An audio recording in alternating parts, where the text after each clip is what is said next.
Aujourd'hui, lorsque je me préparais à prêcher, je voulais faire comme les anciennes soirées de gloire et je me suis préparé ainsi.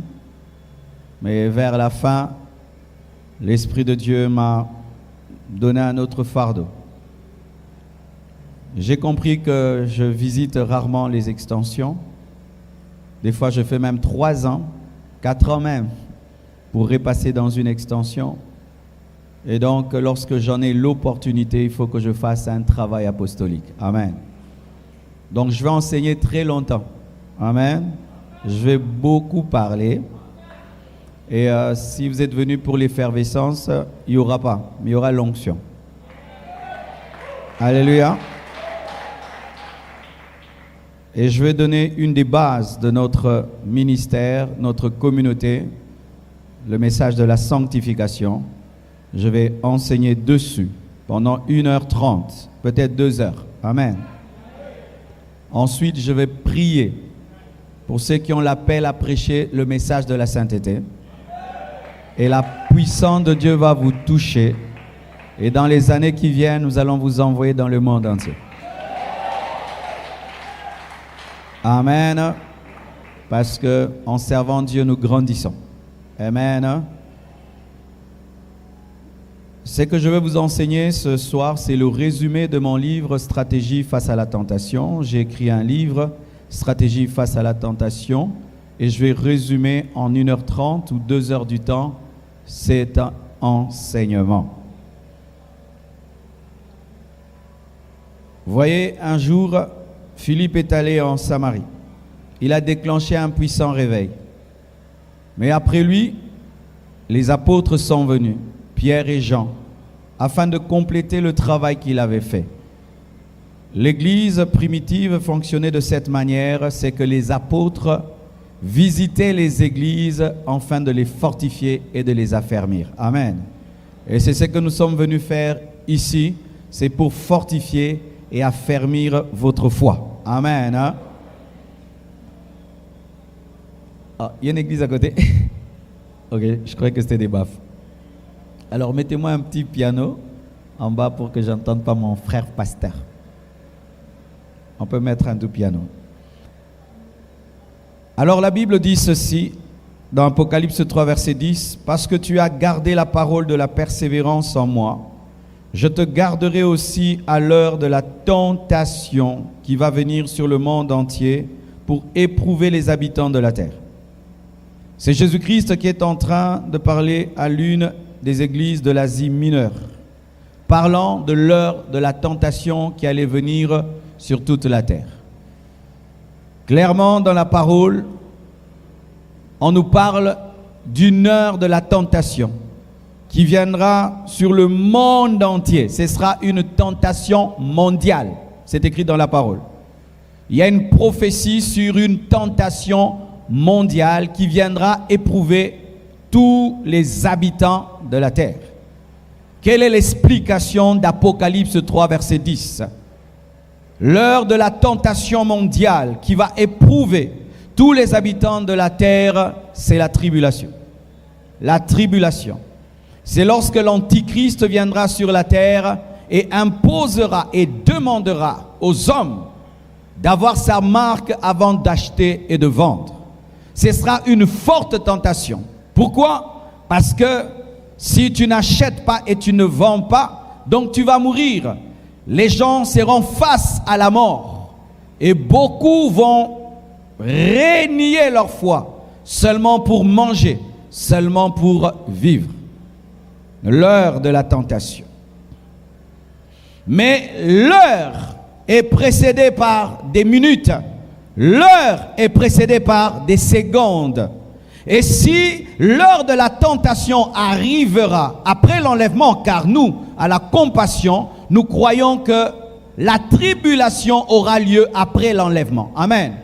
Nous ne croyons pas que l'Église passera par la tribulation, parce que la tribulation est appelée la colère de l'agneau, et l'épouse de l'agneau n'est pas face à la colère de l'agneau.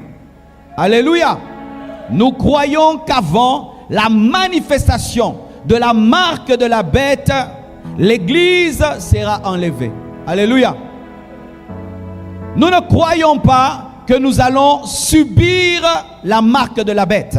C'est pourquoi nous ne croyons pas que le vaccin est la marque de la bête. Car si le vaccin est la marque de la bête, donc nous avons raté l'enlèvement. Le vaccin est une préparation de la marque de la bête. Ça fait partie des secondes et des minutes qui préparent l'heure de la tentation. Mais vous savez qu'une heure est faite de plusieurs secondes, qu'une heure est faite de plusieurs minutes.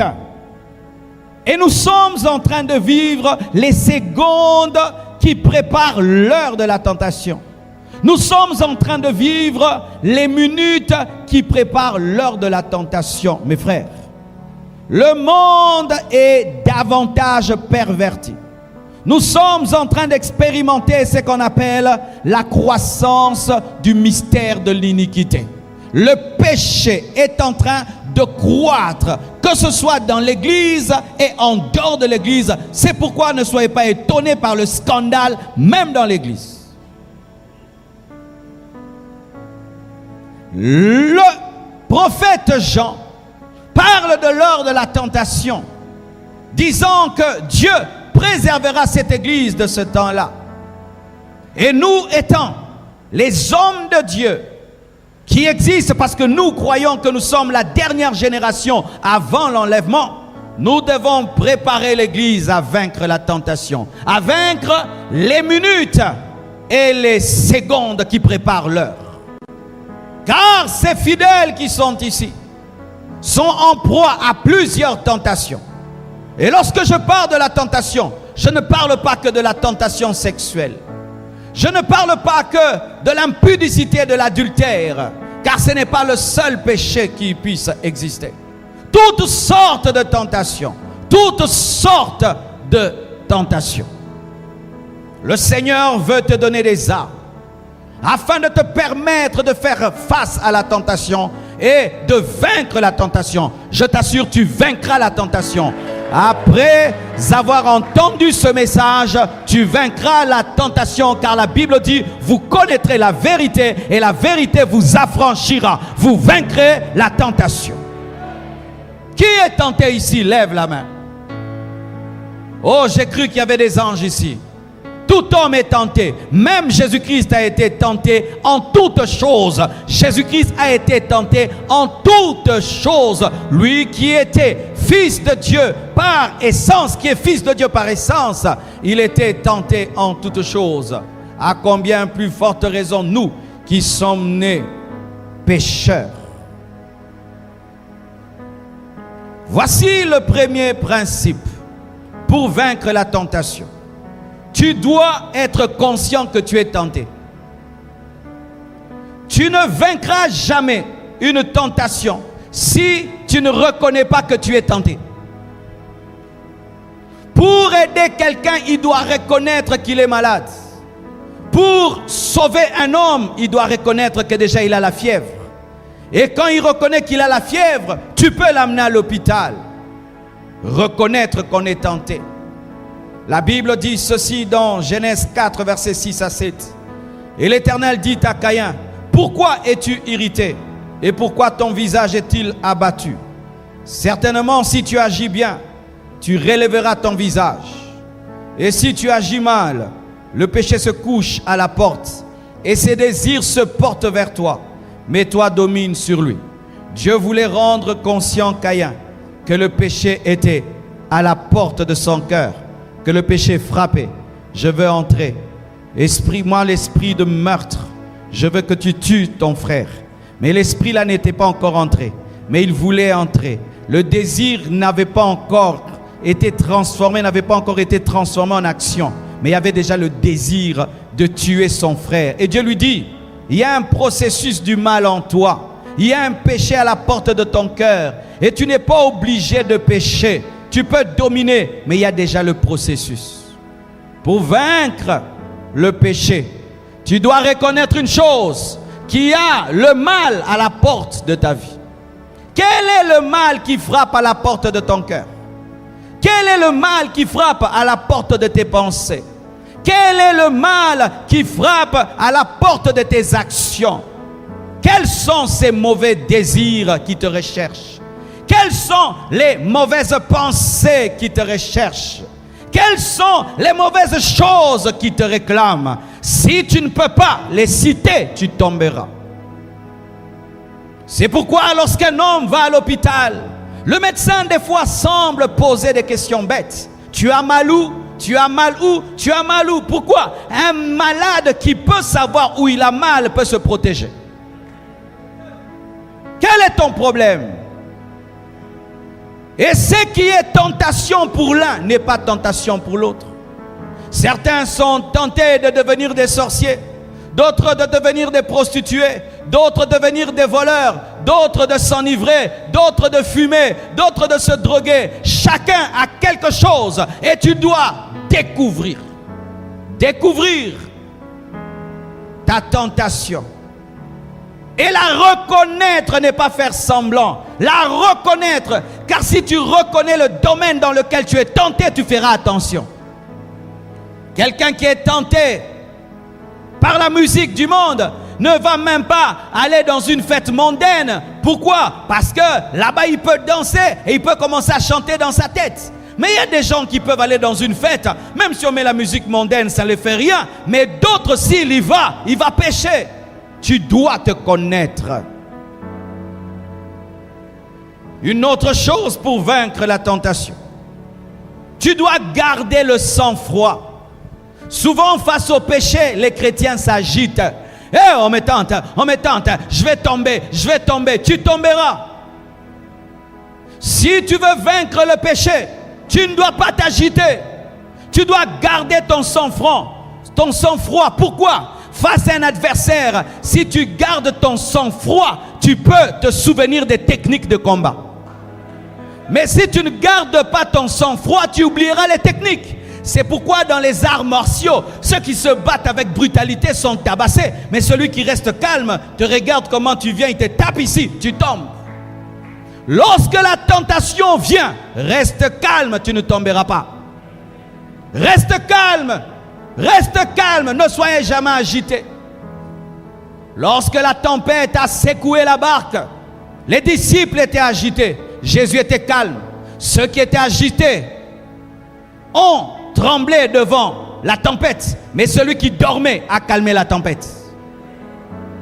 Mes frères, ne soyez jamais agités face à une tentation.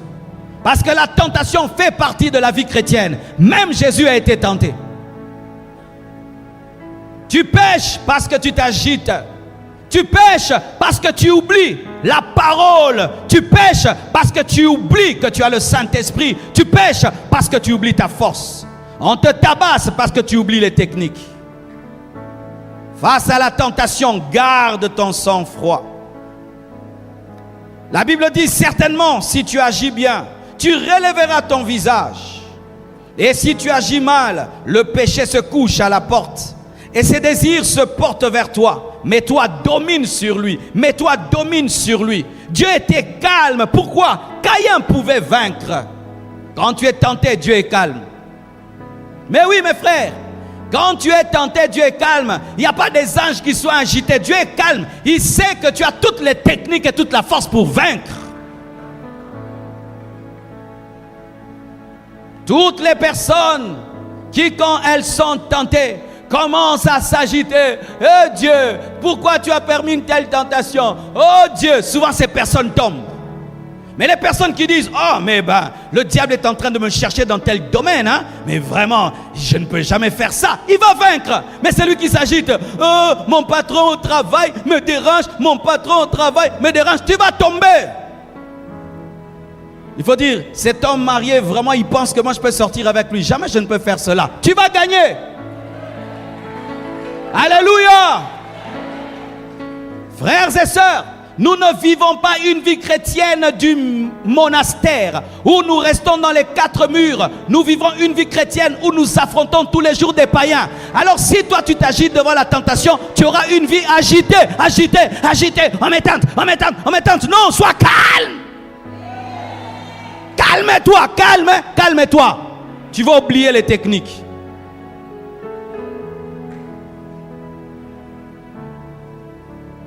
Une autre chose, tu dois faire la différence entre désirer et succomber. Dites désirer. Succomber. Désirer, c'est déjà mauvais. Amen. Hein? Mais vous devez savoir qu'il y a 3 niveaux du mal.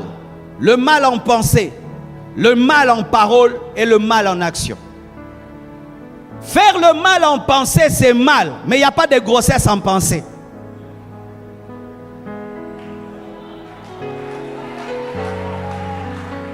Parce que des fois le diable te dit, tu as déjà péché en pensée, pêche maintenant physiquement. Non, il n'y a pas les mêmes conséquences, on doit dire la vérité. Il n'y a pas de grossesse de la pensée. Il n'y a pas de sextape de la pensée. Il n'y a pas de scandale en pensée. Mais non, pourquoi je te dis ça? Ce n'est pas que je t'encourage à avoir de mauvaises pensées. Mais j'aimerais que tu t'arrêtes au niveau de la pensée pour éliminer la pensée. Il y a une différence entre désirer et succomber. Je peux désirer voler ses baffles et je m'arrête au désir et je ne finis pas en prison. Oh, on doit se dire la vérité. Ah, alléluia. Et la seule chose que je dois faire, c'est seulement demander à Dieu pardon. Mais je n'ai pas à aller rendre les baffles ou aller en prison. Ce n'est pas parce que tu penses que tu dois parler. Et ce n'est pas parce que tu veux parler que tu dois agir. D'ailleurs, ce n'est pas parce que tu penses que tu dois parler, ce n'est pas parce que tu as parlé que tu vas agir. Tu peux dire, je vais te tuer, mais ne tue pas. Arrête-toi à dire.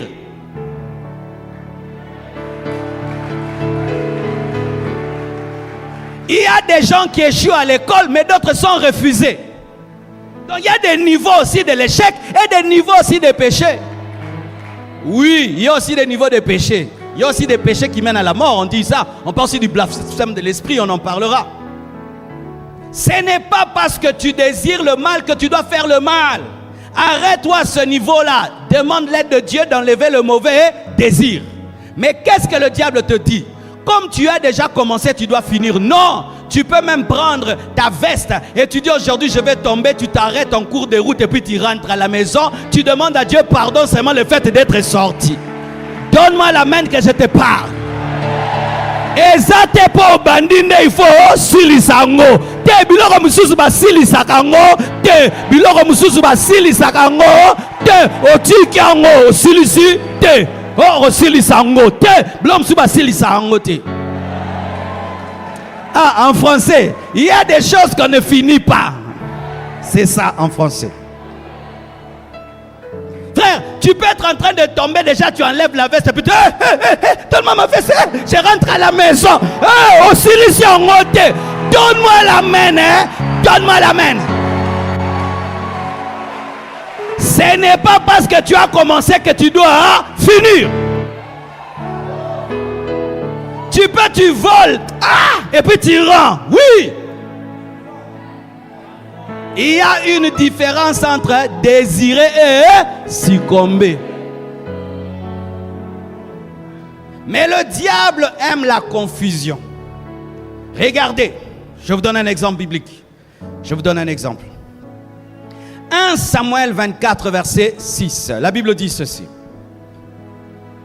Et il dit à ces gens, c'est David, que l'Éternel me garde de commettre contre mon Seigneur, loin de l'Éternel, une action telle que de porter ma main sur lui, car il est le loin de l'Éternel. C'est dans quel cadre? Saoul est le loin de Dieu rejeté. David est le loin de Dieu choisi, mais qui n'est pas encore sur le trône. Et Saoul, par jalousie, poursuit David. David va se cacher. Et Saoul vient se soulager là où David se cache. Ses serviteurs lui disent, mais ça c'est Dieu qui te donne l'opportunité. Tue-le. Et la Bible nous dit que David s'est approché. Il a coupé seulement le pan de la robe de Saoul. Et son cœur a commencé à trembler. Et puis il a dit qu'il ne pouvait pas toucher à loin de Dieu. Mais il avait déjà touché les vêtements. Mais le projet c'était tuer. Il s'est arrêté à couper le pan. Arrête-toi à couper le pan. N'évolue pas. N'évolue pas. N'évolue pas. Il y a des gens, tu prends le mari d'autrui, vous tombez. De deux, tu chasses la femme. Trois, tu as la grossesse de ces maris d'autrui. Mais non, c'est trop. Arrêtez-vous. Ma sœur, arrête-toi. Amen. Hein? Arrête-toi. Parce que tu as l'intention même de chasser la femme là et puis prendre sa place. Arrête-toi. Arrêtez-vous. Parce que c'est facile de reculer lorsqu'on est proche du point zéro. Mais quand tu commences à évoluer, ça devient difficile. Avec cet homme, vous avez 2 enfants, il t'entretient, il te donne une maison, il t'a fait voyager. Ça devient difficile. Mais si c'est encore le copinage, c'est facile. Tu n'es pas obligé d'approfondir. Tu n'es pas obligé d'approfondir. Est-ce que vous me comprenez? Il avait fait déjà le mal. Couper la robe qui n'est pas ta robe, c'est un péché, n'est-ce pas? Il avait fait le mal, mais il a refusé d'évoluer dans le mal. Une autre chose pour vaincre la tentation. Tu dois fortifier ton esprit. Dites fortifier l'esprit. On fortifie les muscles en faisant la musculation. Si tu prends 10 kilos tous les jours, tu fais ça tous les jours, ta main va gonfler. Ta main va gonfler. Tous les jours là, les tablettes de chocolat vont sortir tous les jours. Mais nous faisons la musculation de l'esprit par la prière, par la méditation de la parole, par le jeûne, par la communion fraternelle. Pendant que tu es là, tu es dans un dojo spirituel. Oui, ça c'est un dojo spirituel. Nous sommes en train de fortifier nos esprits. Nous sommes en train de faire des pompages spirituels. Lorsque tu adores, lorsque tu pries, lorsque tu jeûnes, tu fais des pompages spirituels et ton esprit devient costaud. Tu sais pourquoi tu pêches? Tu ne pries pas beaucoup. Jésus a dit, veillez et priez afin de ne pas tomber dans la tentation. La chair est faible, mais l'esprit est bien disposé. Quelle est ta vie de prière? Oh, voici. Vous allez remarquer, plus nous allons vers le temps de la fin, plus le diable met à la disposition de l'homme moderne beaucoup de distractions. La télévision, l'internet, WhatsApp, Facebook, YouTube, toutes ces choses. Pour que nous n'ayons pas le temps de prier. Et quand tu n'as pas le temps de prier, mais tu es tout le temps sur internet, et sur internet c'est pourri, c'est sale, ta tentation va grandir et ton esprit va diminuer, tu vas tomber. Quand tu fais 5 heures du temps au téléphone, est-ce que tu fais 5 heures du temps de prière? C'est pourquoi tu pêches. Parce que le temps que tu passes devant la télé, devant ton téléphone, ne peut être comparé au temps que tu passes à genoux. Frère, aucun homme ne peut tenir devant la tentation par ses propres efforts. Tu dois être fortifié par le Saint-Esprit. Et quand est-ce que l'Esprit de Dieu nous fortifie? C'est lorsque nous prions, lorsque nous lisons la Bible, lorsque nous communions avec des frères qui vivent dans la sainteté. Frères et sœurs, si toute votre vie, vous passez en train de parler, causer, vous ne vous agenouillez pas, sachez que vous tomberez. Et certains ils disent non, mais moi je ne prie pas beaucoup, je ne tombe pas. Non, Satan te réserve pour les desserts. Il ne s'occupe pas de toi parce que tu es déjà dans sa poche. Il attaque les autres. Toi, il va te manger au dessert. Quelle est votre vie de prière? Mes frères, le matin quand tu te lèves, dis Seigneur, aide-moi à être debout. Ce n'est ni par force, ni par puissance, mais c'est par le Saint-Esprit qu'on peut rester debout. Nous sommes debout par la grâce de Dieu. Nous sommes debout par la grâce de Dieu. Il n'y a pas d'homme robot. Robot zate. Et zaka batubazana ngolu. Quelle est la dernière fois que tu as prié pour ta vie de sainteté? Quelle est la dernière fois que tu as prié pour être rempli de l'esprit? Quelle est la dernière fois que tu as prié pour ton caractère? Quelle est la dernière fois que tu as prié pour que Dieu brûle le mal dans ton cœur? Tu pêches parce que tu ne pries pas. Et tu pêches parce que tu ne veilles pas dans la présence de Dieu afin qu'il fortifie ton esprit. Regarde ceci. Tu peux avoir toute la volonté de ne pas pécher.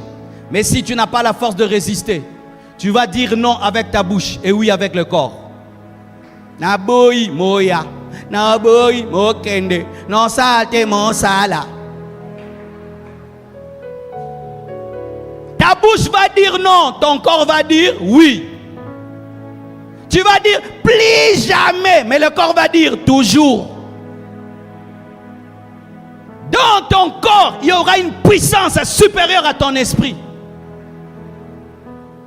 Et quand tu as une chair qui devient plus forte et puissante que ton esprit, ça donne la culpabilité. C'est-à-dire que tu es en train de commettre des péchés, mais tu sais que ce sont des péchés, mais tu n'as pas la force de les abandonner. Toi-même, tu sais que c'est le mal, mais tu le fais parce que tu n'as pas la force d'abandonner. Pourquoi tu ne pries pas? Si tu as la capacité de regarder une vidéo pendant 3 heures du temps, donc tu as la capacité de prendre du temps pour quelque chose pendant 3 heures. Je n'ai pas le temps de prier, mais tu as le temps de regarder des vidéos. Tu as le temps d'être sur WhatsApp, tu as le temps d'être sur YouTube, tu as le temps d'être sur Facebook, mais tu n'as pas le temps de prier. Européen, na laquelle yo mabete na lobby vina yo. C'est pourquoi vous entendez aujourd'hui, tel homme de Dieu est tombé, tel homme de Dieu est tombé. Les hommes de Dieu ne prient plus. Les hommes de Dieu ne prient plus. Ils prêchent tout le temps. Toi, tu prêches tout le temps. Tu pries à quelle heure? Tu pries à quelle heure? Tu pries à quelle heure? Même vous les choristes, vous chantez, vous chantez. Vous priez quand? Do, et Kim Sarah démonté. Do, ré, do. Bonne là. Des fois, vous venez à la répétition. Rokobobobo. Ce n'est pas tous les jours. Do, ré. Non. Il y a un temps, vous devez prier. Au moins, ténor a chezemi alto a chezemi soprano. Si quoi boti moana symphonie.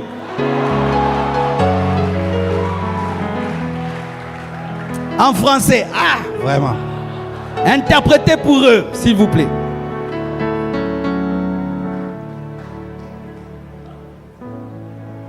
Oui, président de la chorale. Ayez le temps de faire prier les choristes. Parce que quand vous vous tenez ici, le diable cherche les choristes parce qu'il fut choriste. C'est pourquoi les musiciens ont souvent des problèmes spirituels. Pourquoi? Le diable connaît ses collègues. Oui, vous devez beaucoup prier, musiciens, avant de tenir ce micro-là. Parce que quand vous chantez, ça embellit. Quand vous chantez, ça touche l'âme. Et souvent, quand on chante à deux, le frère et la sœur en featuring. Featuring. Vous savez, featuring, à côté d'un. Le featuring là de se regarder dans les yeux.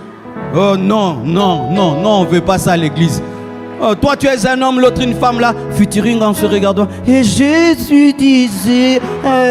Non, et Jésus disait. Oh, donne-moi un amen.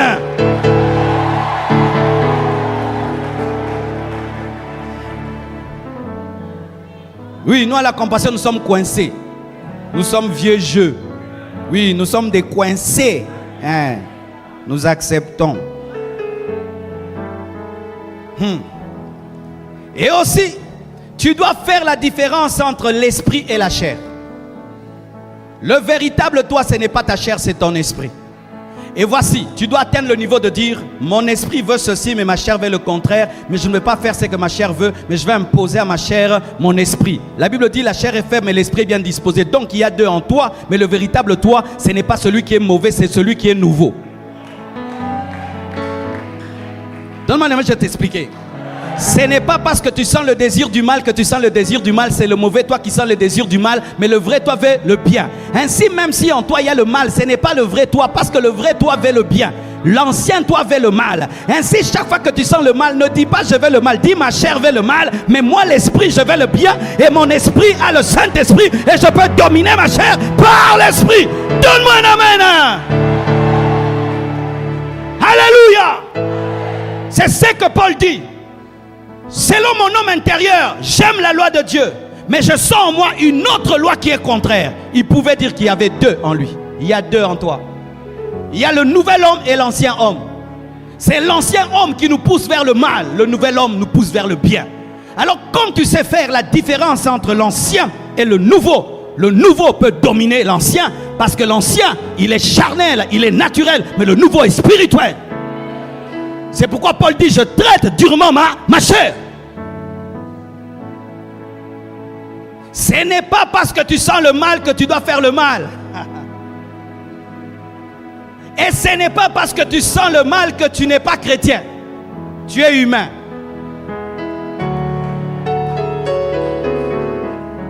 Ce n'est pas parce que tu es tenté par le mal que tu n'es plus chrétien. Tu es humain. C'est-à-dire que c'est ta nature humaine qui va se manifester. Mais ta nature divine peut dominer. Déjà, si tu arrives à ce niveau de dire mon esprit, mon âme, mon esprit, mon âme, mon esprit, ma chair, tu vaincras. Vous lirez ça, Romains 7, 17 à 23.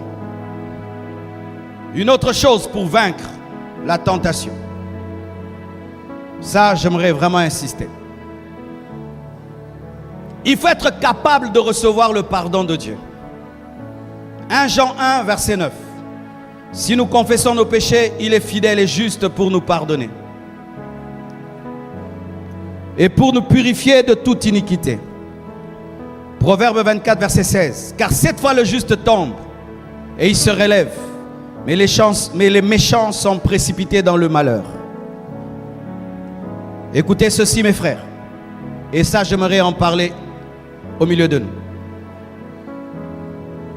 Lorsque un homme n'a pas péché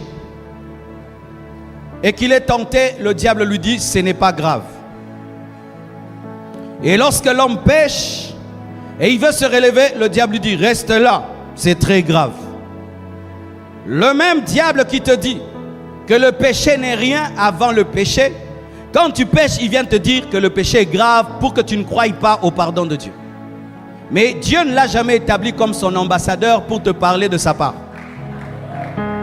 Chaque fois que le diable te parlera au nom de Dieu, pose-lui la question, quand est-ce que Dieu t'a établi ambassadeur?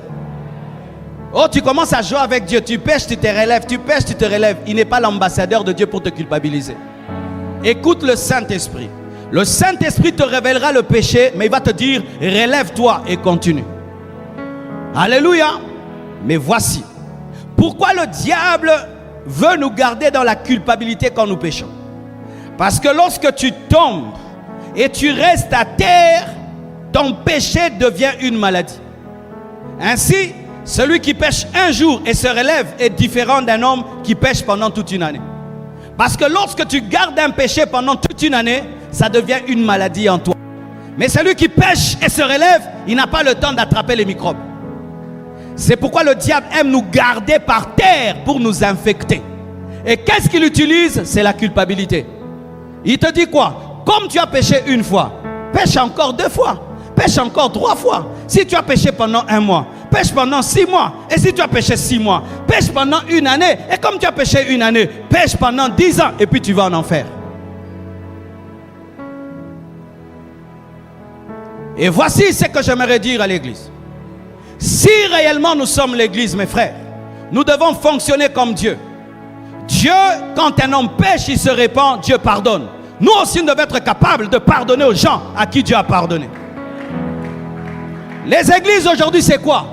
Quelqu'un ne peut pas se tenir ici pour dire, mes frères, pardonnez-moi, j'avais péché. Hé! L'ifélo ecclésiastique. Nous prêchons la grâce, mais nous ne croyons pas à la grâce. Si quelqu'un fait le mal, c'est un carton rouge ou bic rouge éternel. Dieu lui pardonne, mais l'église ne pardonne pas. Mes frères, nous devons atteindre le niveau dans notre communauté. Un frère a péché. Son péché est connu de tous. Il se répand. Il est restauré. Il continue à servir Dieu.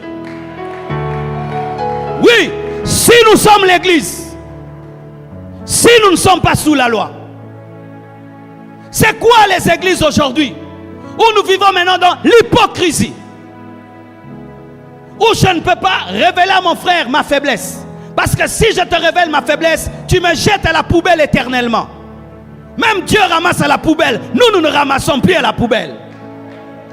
Comment un pasteur a laissé ce frère-là prêcher alors qu'il avait fait? Mais Dieu lui a pardonné. Dieu lui a pardonné. Dieu l'a restauré. Dieu l'a rétabli. Si toi tu étais Dieu, jamais Paul n'allait devenir apôtre. Si toi tu étais Dieu, Pierre n'allait plus redevenir apôtre. Toi, tu avais renié Jésus. Toi, ah Pierre. Non, tu ne prêches pas le jour de la Pentecôte. Qui a prêché le jour de la Pentecôte? Qui a prêché? C'est celui qui avait renié Jésus.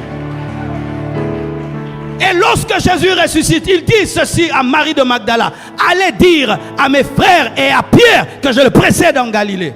Précision sur celui qui est culpabilisé. Nous sommes sous la loi et nous sommes en train de tuer des hommes. L'église est devenue la seule armée qui tue ses malades, qui tue ses blessés. C'est pourquoi nous avons des fausses relations. Des relations où nous ne nous présentons que dans notre force. Jamais nous ne partageons nos faiblesses entre nous. Parce que si j'ose te dire ma faiblesse, tu vas me jeter à la poubelle. Quand est-ce que quelqu'un ne peut plus être rétabli? C'est lorsqu'il persévère dans le mal. Si quelqu'un persévère dans le mal, on ne le rétablit pas. Mais vous mettez quelqu'un sous discipline, il se répand, vous lui dites 2 ans de discipline, il abandonne, il est soumis, il vient à l'église et puis il change. Mais après 2 ans, donnez-lui la chair. Mais oui, parce que Dieu lui donne la parole, donnez-lui la parole. C'est pourquoi vous remarquez que les témoignages sur la conversion se sont estompés dans les églises. Avant, dans les églises, les sœurs venaient ici. Alléluia mes frères, alléluia. Moi quand j'étais dans le monde, j'ai avorté 10 fois. Et puis Jésus m'est apparu, j'ai arrêté. Je me suis converti. Oh, alléluia. Et demain un frère va l'épouser. Maintenant, frère, tu veux épouser la sœur là qui a 10 fois. Peut-être on a enlevé même la matrice, frère. Il faut t'aimer un peu quand même. Toi tu vas te jeter vraiment. Regarde-moi des frères Moïse. Où nous sommes dans l'église, où nous sommes sous la loi. Un homme de Dieu fait le mal, c'est le mal. Mais s'il se répand et Dieu le restaure, il doit continuer à servir Dieu. Ce n'est pas toi qui l'as appelé. Ce n'est pas toi qui l'as appelé. Ce n'est pas toi qui l'as appelé. L'église ne fait que jeter des vivants. Nous jetons des vivants. Alors que dans les hôpitaux, on attend que tu meurs pour t'enterrer. Nous nous enterrons déjà. Non, pema. Non,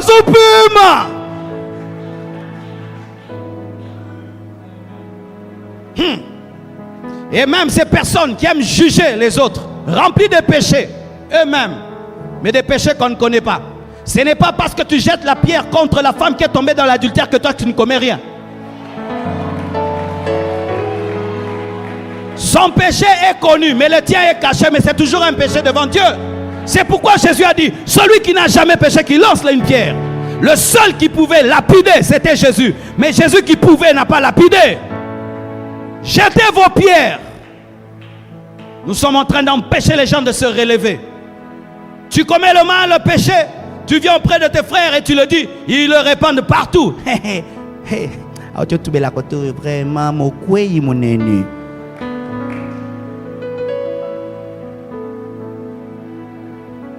Toi qui as caché le péché d'un frère, que Dieu te bénisse.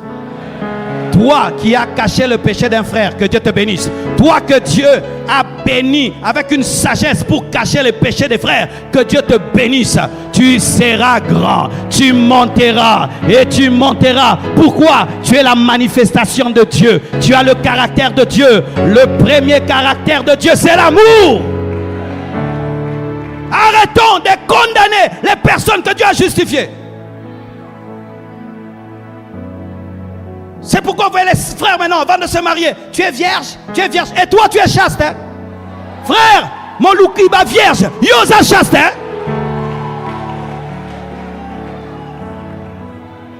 Tu as connu combien d'hommes? Toi aussi demande, frère, et toi tu as connu combien de femmes? 5, moi aussi 5, égalité.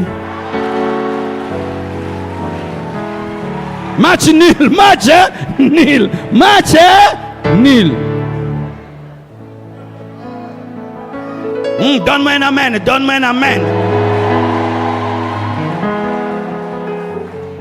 Si nous confessons nos péchés, il est juste et fidèle pour nous pardonner. Si nous confessons nos péchés, il est juste et fidèle pour nous pardonner. Si nous confessons nos péchés, il est juste et fidèle pour nous pardonner. Je m'en fous si les hommes ne me pardonnent pas. L'essentiel, Dieu m'a pardonné. Même si les hommes te rappellent ton péché, l'essentiel, Dieu t'a pardonné. Même si les gens écrivent sur ton péché, l'essentiel, Dieu t'a pardonné.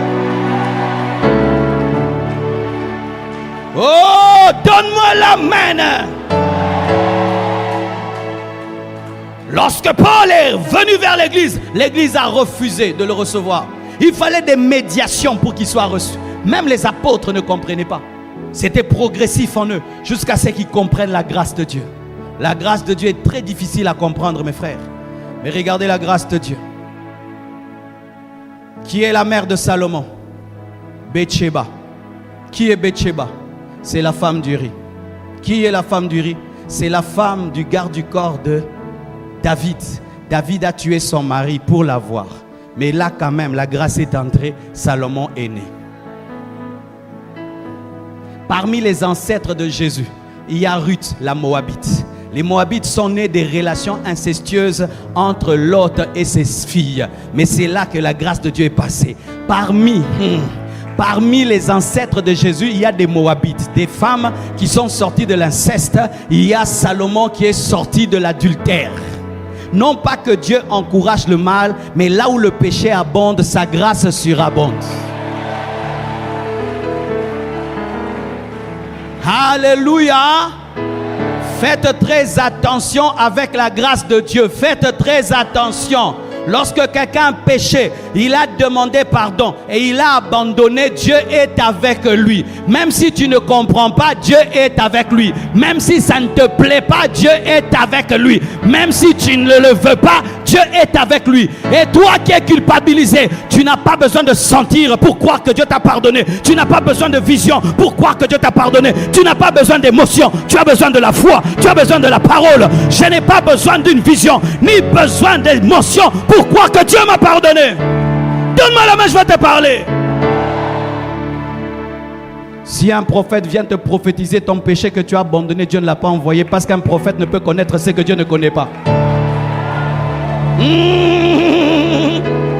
Parce que quand Dieu pardonne, Dieu oublie. Comment toi, prophète, tu viens me dire ce que Dieu ne connaît pas? Ça, c'est l'esprit de culpabilité, c'est l'esprit de condamnation. Ce n'est pas l'esprit de Dieu, parce que Dieu ne peut pas me rappeler ce que j'ai abandonné. Donne-moi la main. Hey. Écoute ceci, mon frère. Des fois, tu énerves Dieu en demandant pardon pour quelque chose que Dieu a pardonné. Tout le temps, tu pleures, pardonne-moi. Et puis Dieu te dit quoi? Les péchés d'il y a 10 ans. Tu échoues dans ta vie, c'est parce que j'ai avorté. Tu as des problèmes, c'est parce que j'ai avorté. Non, ce n'est pas parce que tu as avorté, c'est parce que tu es incrédule. Hey, il y a plus de problèmes de ton côté que du côté de Dieu, parce que Dieu a déjà tout résolu en Jésus. Mais c'est toi qui es incapable de saisir la grâce de Dieu par la foi. Mais Dieu a déjà tout résolu, parce que s'il t'a donné son fils Jésus alors que tu n'étais pas né, qu'est-ce qui peut te refuser avec lui? Oh, donne-moi la main, donne-moi la main. Tu sais pourquoi le diable opère dans la culpabilité? Parce que quand tu pêches et tu demandes à Dieu pardon, tu vas haïr le péché parce que tu le regardes de haut. Tu vois, si je suis dans ce baffle, je ne le vois pas bien. Mais si je sors du baffle, je peux le voir. Et quand tu sors du péché, tu te dis, mais le diable ne veut pas que tu puisses dire,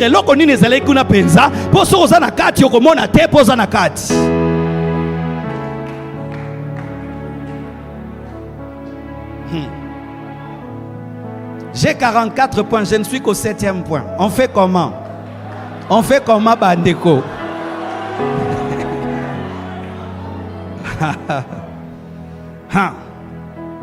Voici encore une autre chose. Tu dois savoir que la tentation est une sollicitation, ce n'est pas une imposition.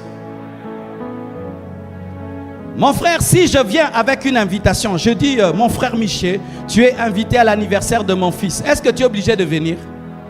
Tu peux me dire, pasteur, je suis honoré par ton invitation, mais j'ai une répétition de piano.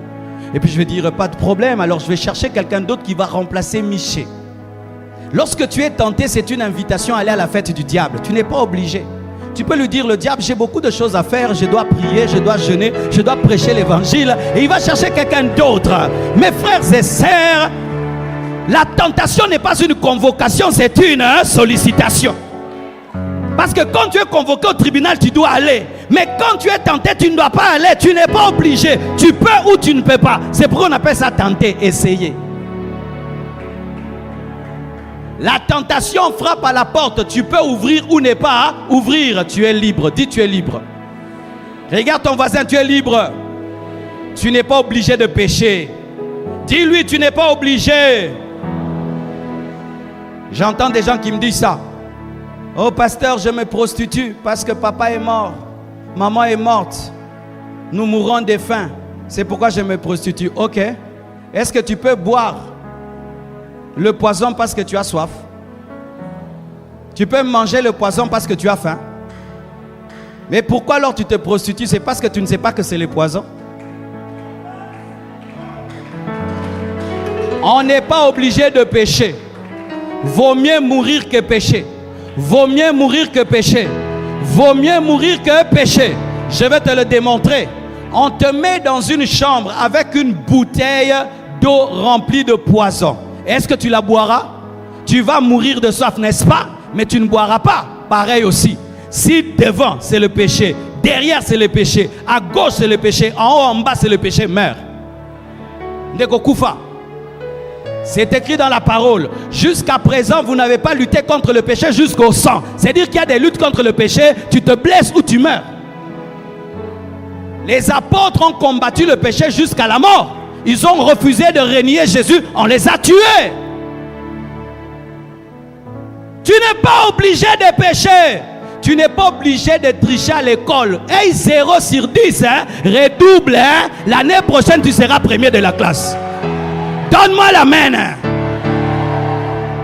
On appelle qui makasi trop.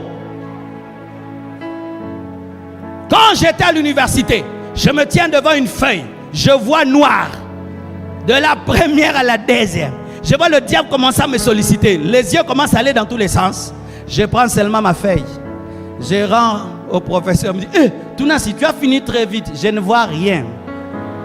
C'était aussi l'exagération des veillées de prière aussi. C'est l'heure d'étudier. Rokaba, rokaba, rokaba. Tu vas écrire en langue là-bas, en mathématiques. Et puis je rends. Et tout le monde me dit, mais Tounasi, pourquoi tu es parti? J'avais les réponses. Non, je préfère échouer que de pécher. Parce que demain, je vais prêcher à l'université. Qui va me croire? On n'est pas obligé de voler. Congolais, tu n'es pas obligé de vivre dans la corruption. Congolais, tu n'es pas obligé de vivre dans la corruption. Vous devez sortir des Madé Suyabana. Nous devons arrêter les Madé Suyabana. Vaut mieux que tu marches à pied, mais dans la sainteté. Tu as une maison, chambre, salon, mais dans la sainteté. Tu n'as qu'une seule chaussure, mais dans la sainteté. Tu n'as qu'une seule jupe, mais dans la sainteté. Tu ne mets pas le parfum, mais dans la sainteté. Tu n'as pas les mèches, mais dans la sainteté. Tu n'as pas les make-up, mais dans la sainteté. Tu as le vieux téléphone, mais dans la sainteté. Qu'avoir le dernier iPhone, les derniers saisies, mais dans le péché. Quand le diable t'invite, tu n'es pas obligé de partir. Tu peux dire non, je ne viens pas. J'ai autre chose à faire. Le péché se couche à la porte de ton cœur, mais toi domine sur lui. Tu n'es pas obligé. Si nous étions obligés de pécher, Dieu n'allait pas nous juger. Parce qu'on juge toujours quelqu'un qui a l'opportunité de faire le bien ou le mal. C'est pourquoi il y a la justice. Il y a la justice parce qu'on peut faire le bien et le mal. Mais si nous sommes obligés de pécher, il n'y a pas de justice. Personne n'est destiné à aller en enfer. Personne n'est condamné à aller en enfer. Aller en enfer est un choix. Alléluia.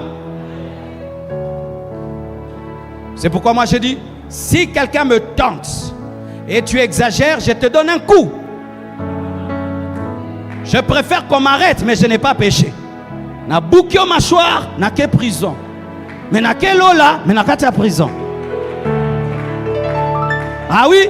Oh, pasteur, tu ne sortiras pas d'ici, tu ne sortiras pas d'ici. Ma sœur, tu ne sortiras pas. Ma sœur, j'ai fait aussi la boxe. Kamata! Je passe Rokoska Manda. Je vais demander l'onction de Samson. L'onction de Samson. L'onction de Samson. Tu n'iras pas en enfer. Vaut mieux vivre dans la pauvreté. Vaut mieux aller en prison. Mais tu ne pécheras pas. Qu'on te chasse du travail, mais tu ne pécheras pas. Qu'on puisse fermer les portes, mais tu ne pécheras pas. Que tu puisses perdre les amis, mais tu ne pécheras pas. Que tu puisses perdre l'argent, mais tu ne pécheras pas. Qu'on puisse te chasser, mais tu ne pécheras pas. Tu n'es pas obligé. Ah, j'ai un frère. Il est venu me voir, il dit, pasteur, je suis malade. J'ai la maladie de la sainteté. J'ai dit, c'est quoi? Il paraît qu'un homme jusqu'à un certain âge, s'il n'a pas eu de relations intimes, le corps aussi fait des choses. Et lui, il est allé voir les médecins. Les médecins lui ont dit que non, tu vois ton corps là, il a maintenant des problèmes parce que vraiment depuis que tu existes, tu n'as rien fait. Il a dit, pasteur, prie pour moi. J'ai prié contre la maladie de la sainteté.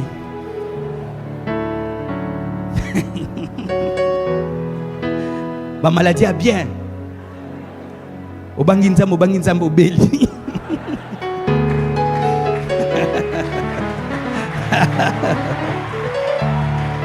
Oui, il est lui-même médecin. Il y a même des femmes, c'est ce qu'on vous dit. Maintenant, tu as 45 ans, fais très vite, tu dois avoir un bébé. Parce que si tu n'as pas un bébé, maman, mère stérile, mais va au ciel. Qu'on se dise la vérité. Maintenant, tu vas chercher un enfant en dehors du mariage pour avoir un bébé. Tu auras un bébé, mais tu n'as pas Jésus. Vaut mieux avoir Jésus qu'avoir un bébé. Et nous avons des filles âgées qui tombent enceintes seulement pour avoir un bébé. Si tu veux être malade parce que tu vis dans la sainteté, sois malade. Jésus est mort pour tes péchés. Jésus est mort pour tes péchés. Jésus est mort pour tes péchés. Et pourquoi toi, tu ne vas pas souffrir pour tes péchés? Oui, Jésus a souffert pour nos péchés. Pourquoi on ne va pas souffrir pour nos péchés? Oh, j'ai pas d'argent parce que je ne vole pas. Pourquoi tu te plains? Tu veux qu'on te dise quoi? Qu'on change la Bible, hein? J'échoue à l'école parce que les professeurs veulent coucher avec moi. Et moi, je refuse. C'est pourquoi je suis refusé. Sois dans la joie, tu es refusé parce que tu es sainte. Oui, soyez dans la joie lorsque vous perdez des choses pour la sainteté. Je suis fatigué des chrétiens qui ne font que se plaindre de vivre dans la sainteté. Comme s'ils veulent que Dieu change la Bible pour qu'ils soient à l'aise. C'est un bonheur que de souffrir pour sa foi. Un bonheur que de souffrir pour sa discipline. Un bonheur. J'aurais eu une plus grande église si je prêchais d'autres choses. Mais j'aime les membres que j'ai. Je me dis non, Seigneur, si tu m'avais donné aussi un message de ceci. Non, j'aime ce que je prêche. Si après ce message, la moitié de l'église va partir, t'es au bandé là. Arrêtez de vous plaindre de marcher avec Dieu. Arrêtez de vous plaindre d'obéir à Dieu. Oh, je ne me marie pas. Tous les hommes qui viennent veulent d'abord me connaître avant de me marier. C'est pourquoi je ne me marie pas. Tu es dans la joie. Tu es l'épouse de Jésus. Tu es l'épouse de Jésus. Tu es l'épouse de Jésus. Si tu atteins ce niveau-là, mon frère, tu vas conserver la sainteté. Mais quand tu ne comprends pas, alors là, tu tomberas. Ok, j'aimerais m'arrêter quelque part. Voici une révélation que Dieu m'a donnée sur la sainteté. Pour certains, elle va paraître difficile, mais pour d'autres, très simple. Je l'ai découvert en lisant le livre de Watchmani. Watchmani, c'est l'un des grands enseignants de la parole de notre temps. C'est un Chinois qui est mort. Lorsque tu lis ces livres, tu croirais que c'est Paul qui les a écrits. Et j'aimerais terminer là. Mais ça paraît bizarre, ce principe. Mais il est puissant. Voici. Tu dois te compter comme mort avec Jésus. Parce que les morts ne pêchent pas.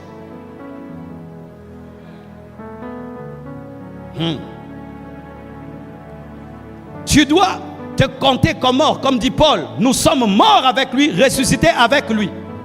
Mais quand est-ce que nous sommes morts avec lui? À la croix. Mais est-ce que tu étais là à la croix? Donc c'est par la foi. Mes frères, je vais te conduire quelque part. La plupart des temps, lorsque nous enseignons la sanctification, nous enseignons la discipline. Mais la discipline n'est pas le plus haut niveau de la sanctification. Le plus haut niveau de la sanctification, c'est la foi. C'est recevoir la sainteté de Dieu par la foi et la vivre. Et c'est cette sainteté qui te discipline. Je vais t'expliquer. Christ, quand il est mort, il a crucifié la chair et ses désirs. Et donc, il a crucifié ta chair. Mais toi, tu n'étais pas là, mais tu étais là, mais tu étais là. Mais tu n'étais pas là. Comment être là où je n'étais pas là alors que j'étais là? Ce n'est que par la foi que je peux rentrer là où il était.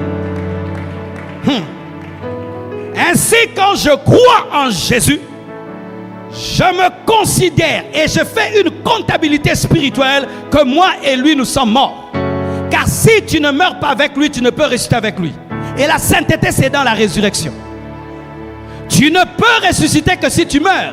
Et pour mourir sans mourir, tu dois mourir en celui qui est mort. Et comment? Par la foi. Hey, ça veut dire quoi, mes frères? Dans la croix, il y a une puissance de sainteté que seuls les hommes de la foi attirent. C'est comme une seringue. Tu dois appuyer pour que le médicament entre. Pour appuyer, c'est la foi. C'est pourquoi il y a des chrétiens qui font des efforts de vivre dans la sainteté parce que vous n'êtes pas mort.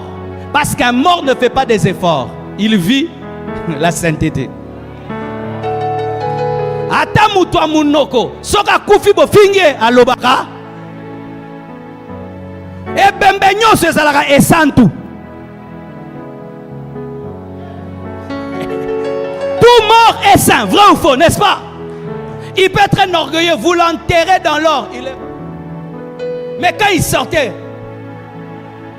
mais quand il meurt, vous pouvez les prendre comme les voyous du quartier. Eh, viens boyokende, viens pensa tiki, bomemi azongi. Mais s'il ressuscite, petit, boki bananga. Comment mourir sans mourir? C'est monter à la croix par la foi. Et tu dois croire que quand Jésus mourait, tu mourais. Et quand il est ressuscité, tu es ressuscité. Et Jésus ressuscité traverse les murs. Et toi ressuscité, tu as la victoire sur le péché.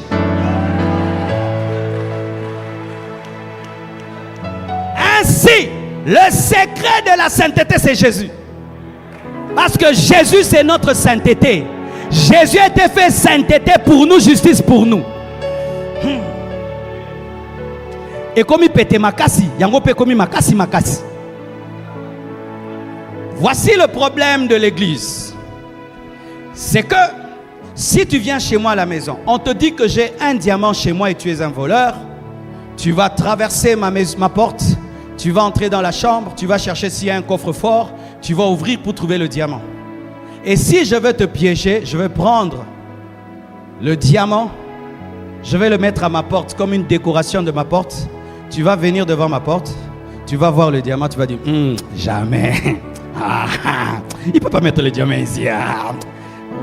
C'est un faux diamant. Tu vas ouvrir la porte, tu vas abîmer ma maison pour chercher le diamant, tu sortiras, tu ne le prendras pas. Et Dieu a mis le secret de la révélation à la porte. C'est tellement facile que les gens ne croient pas. C'est pourquoi Nicodème, qui était un docteur de la loi, ne pouvait pas comprendre la nouvelle naissance. Alors que les enfants de l'Écodime comprennent la nouvelle naissance, mais les docteurs ne comprennent pas la nouvelle naissance.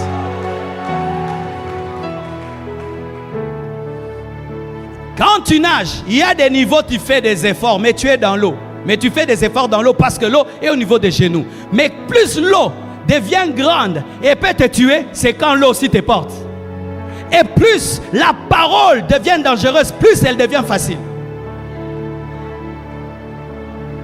Frère, le plus haut niveau dans les choses de Dieu, c'est quand tu atteins un niveau, tu ne fais plus d'efforts.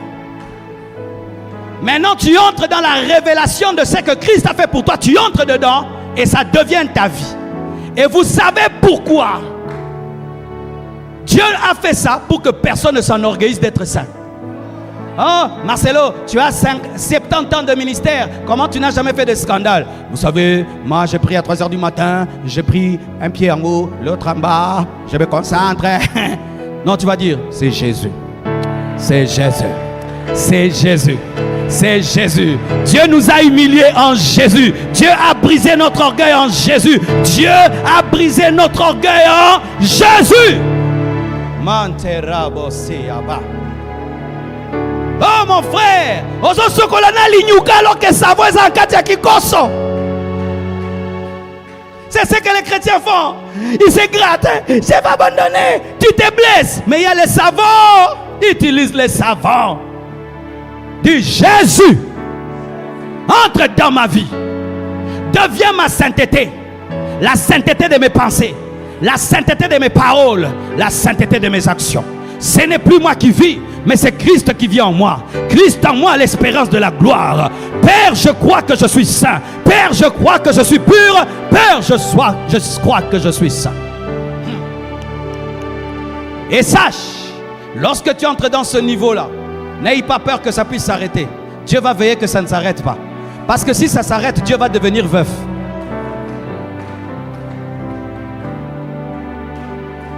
Nous sommes l'épouse de Jésus, vrai ou faux? Si l'épouse meurt, le mari devient qui? Jésus est mort pour nous, il a versé son sang, il nous a épousés. Il va nous amener dans l'éternité, n'est-ce pas? Et dans la nouvelle Jérusalem céleste, jamais tu ne manifesteras le péché. Pourquoi? Dieu va y veiller. Pourquoi? Parce que si tu manifestes le péché, il doit te précipiter comme Lucifer. Et si te précipite, il devient veuf ou divorcé. Qu'est-ce que je veux te dire? Que même ta sainteté, Dieu y veille. C'est d'abord le problème de Dieu avant d'être ton problème. Vous voyez comme là, je veille beaucoup sur Blanche, n'est-ce pas? Blanche, pas ça, pas ça, pas ça. Mais c'est sa vie. Mais pourquoi non? Pour ma aussi manga. L'église touche Jésus. C'est pourquoi Jésus doit nous sanctifier. Il doit veiller sur nous. Ton problème, c'est que tu as trop conscience des démons qui t'attaquent. Il y a aussi des anges qui veillent sur ta sainteté. Et il y a le Saint-Esprit qui veille sur ta sainteté. Il y a Jésus le mari qui veille sur ta sainteté. Il y a le Père, le Fils et le Saint-Esprit qui veillent sur ta sainteté. Et nous, ses serviteurs, la Bible dit que les 5 ministères ont été donnés. Pourquoi? Pour le perfectionnement des saints. Dieu nous a oint pour te sanctifier. Frère, moi, Nanzamba Pengwarana Pétété. Qu'on arrête de vous prêcher l'évangile de la chute. C'est difficile. C'est difficile pour qu'un enfant de Dieu quitte le chemin. Tu sais pourquoi je te dis ça? Parce que dans cette lutte, souvent tu penses que tu es seul. Quand les chrétiens se rassemblent et sont en train de prier, des fois tu pries en d'autres langues, peut-être tu es en train d'intercéder pour un chrétien qui est tenté dans un hôtel. Urakababaskai, Rimamamamashaya, Nzambe, Alatabilamba bimakotana, Rumabababa, Nzambe, Nzambe, Nzambe, Alonga kote wana, Monika, non ça nini, Rekamamama Sanda et Simbio.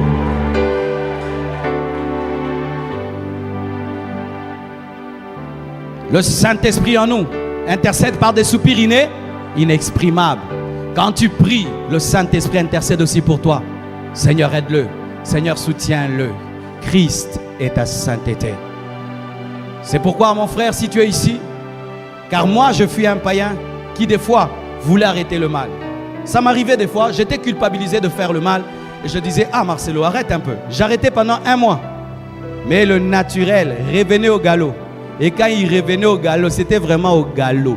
J'ai récupéré tous les temps perdus. Et il y a beaucoup de gens qui viennent dans les églises. Ils veulent vivre dans la pureté, dans la crainte de Dieu. Mais tu n'as pas la force. Tu essayes, tu tombes et tu es découragé. Et tu te dis, je ne suis pas chrétien. Oui, tu n'es pas chrétien. Est-ce que tu as déjà reçu Jésus? Est-ce que tu as déjà connu une vraie expérience d'une rencontre avec Jésus? Si tu n'as jamais connu ça, tu es un religieux, tu viens seulement à l'église. Et tu n'auras pas la nature de Dieu. Parce que pour avoir la nature de Dieu, il faut que Dieu entre en toi. C'est ainsi que je t'invite à donner ta vie à Jésus. Et tu vas vaincre le péché. J'étais lié à la musique mondaine, mes frères. Mais quand Jésus est venu dans ma vie, j'ai cassé les CD. Tout ce qui était pour moi un gain est devenu une perte. J'ai eu la force d'abandonner des choses que je n'ai jamais pu abandonner. Il m'arrivait, rien que par la conscience humaine, de dire c'est pas bien. Mais je retombais. Parce que le léopard ne peut de lui-même enlever ses pélages, ses taches.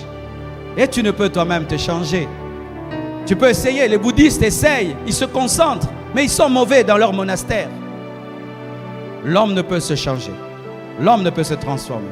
Il faut une rencontre avec Jésus. Et une fois que Jésus est entré dans ta vie, il va te donner la nature divine qui te donne la capacité de vivre dans la sainteté. Que Dieu vous bénisse abondamment.